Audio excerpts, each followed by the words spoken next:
Ambassador Jonathan Allen, the UK Deputy Permanent Rep to the United Nations, welcome to our network. Thank you for having me. Thank you, sir. I would like to start first by you telling us you are the pen holder on Libya, and you take the lead role in the writing of drafts and statements. What are the most important points that came out from this meeting, of the Security Council meeting, concerning the elements to the press? Well, thank you. As you know, the meeting was called at very short notice. It wasn't a scheduled meeting on the Council agenda, and that reflects the deep concern that Council members felt when they heard the news coming in from Libya. And that's really the first point that Council members wanted to make. They have very deep concern about this news and what that might mean for the political process. They called on the LNA to halt its military activity, and that we've seen that activity towards Tripoli. And they called on all parties to de-escalate and cease military activity, because there's no military solution to what is happening in Libya. We need to get back to the political settlement that we were hoping was getting closer under the chairmanship and the work of Hassan Salameh. And the Council also expressed its intention, as it set out in September last year, to hold to account those who undermined the political process. So they were the main messages from the Council. But I think overall, when I listened to my colleagues around the table, the main emotion, the main view was of great concern that this latest action could completely destabilise the political process, and a determination that that shouldn't happen. When you say to hold people hindering the process accountable, who do you have in mind? Well, we have in mind all of those who do not take part fully in the UN process. And I think the SRSG Special Representative Salameh has said before that he found the Council's willingness to say that's what they would do has been very helpful in ensuring that various actors do come into the political process. And we have that in mind. So we are very supportive of Special Representative Salameh, and the Council will continue to look at the situation, and if people are outside of the process and cause it to fail, then there will be consequences. Well, we heard Special Envoy Ghassan Salameh speaking about the militias in Tripoli who constitute the defense forces of Tripoli, and he mentioned that they are committing crimes outside the law. Are these people going to be also accountable and held responsible for the crimes they commit and affecting actually the whole peace process because of the influence they practice on the leadership of President of the National Accord Government, Mr. Faiz Sarraj? Well, there are many things that are not as we would like them to be. They are not ideal in Libya, of course. But they're crimes committed. It's a fragile situation. We take very seriously the reports of the Secretary General and what we are told by Hassan Salameh as we make our considerations. So that's really, where we take our information from.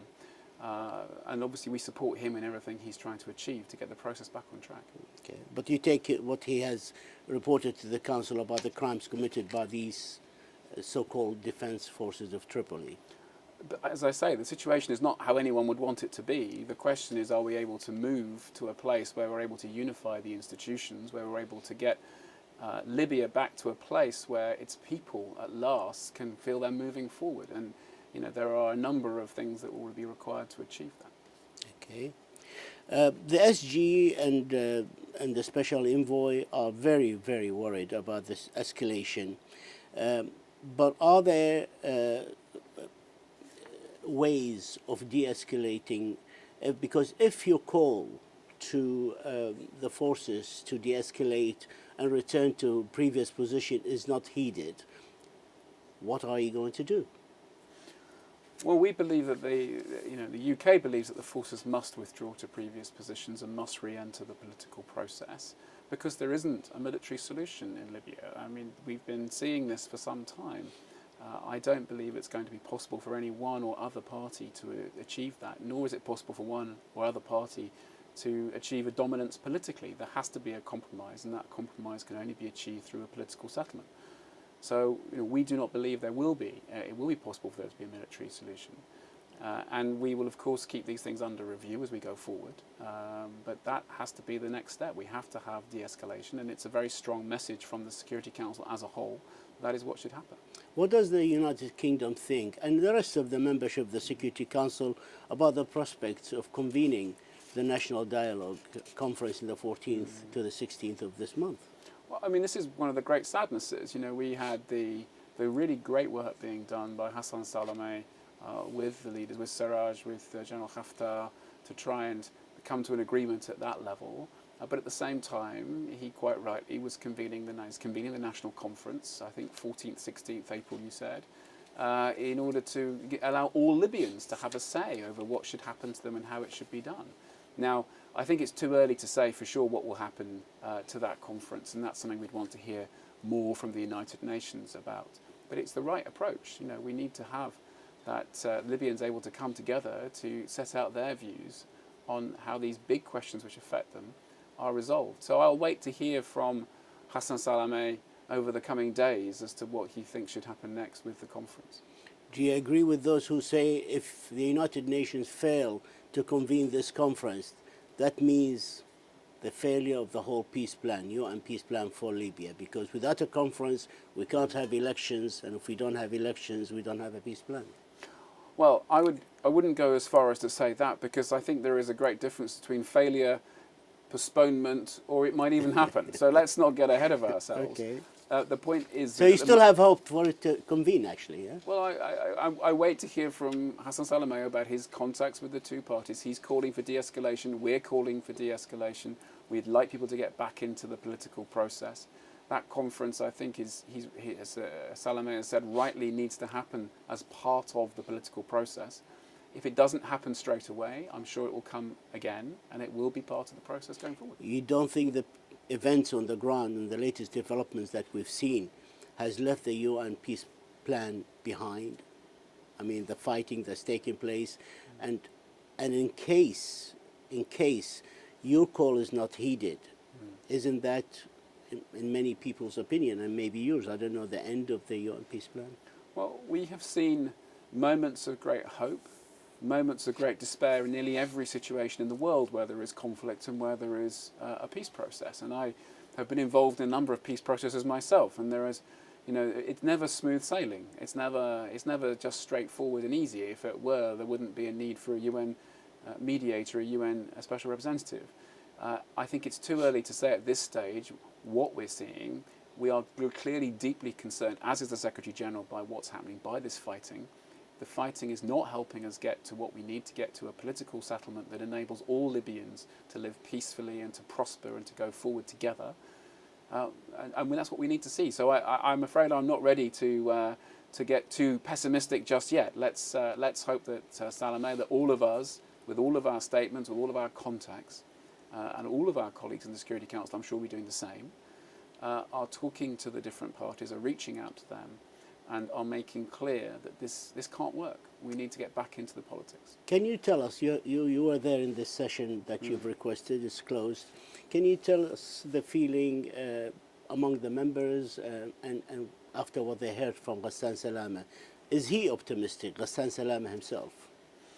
Well, I mean, you'll have to ask Hassan Salameh how he feels at any stage, I'm afraid. What did he convey to you?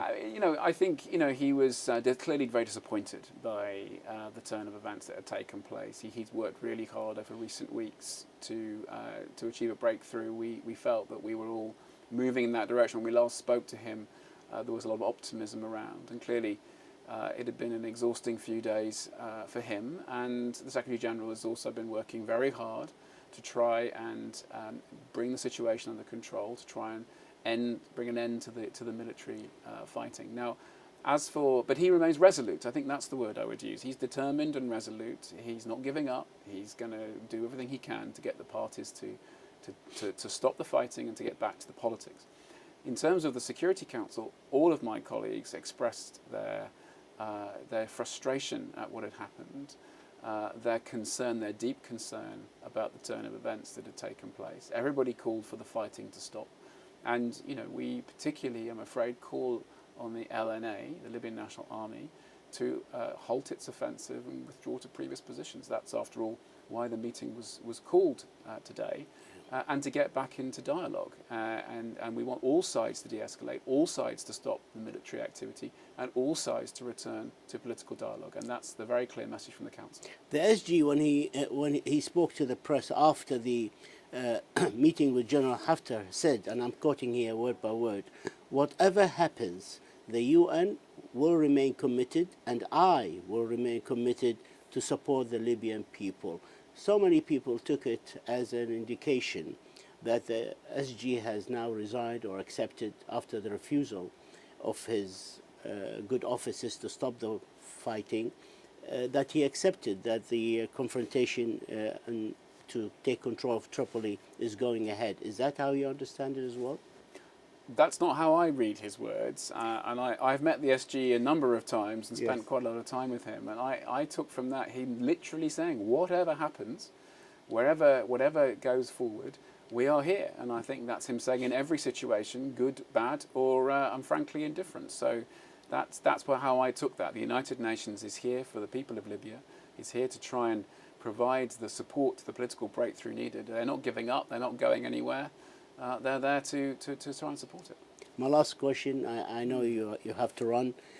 Being the pen holder on Libya at the Security Council, what is your next step to salvage any political solution for the Libyan crisis, especially if the Libyan National Army does not heed the call of the Security Council? What is your plan? What is your B plan? Well, today, Council members sent a very clear message, and I think that's a really important point. It's a unified message. It was a strong message, and you will have heard my German colleague has read that message out on behalf of the Council. We'll now reflect with our colleagues. We will be talking to Hassan Salameh. We'll be talking to the Secretary General when he returns, and we will see how things develop over the coming hours and days. And that will then lead to us drawing conclusions together on what to do next. And that we will hope that we see an end to the fighting and people ready to return to a political process. If not, then we and our colleagues on the Security Council will have to decide what should happen next. And there are a number of options available to us, but you'll forgive me for saying I'm not going to get ahead of them now and give you any sort of too early an answer. What is the time frame you're looking at? Well, I think weeks, months, days? Always on the Security Council, we are dictated to by the pace of events, and that's how we operate. Today we called a meeting that wasn't scheduled. We called it last night because we were so concerned. So we can call a meeting any time. We can also give space if that's needed. But what we will be doing is consulting our colleagues. We'll be listening to what's happening on the ground and making decisions from there. Ambassador Jonathan Allen, the UK Deputy Permanent Rep to the United Nations, we thank you and we wish you all the very best of luck. Thank you, sir. Thank you so much. Thank you.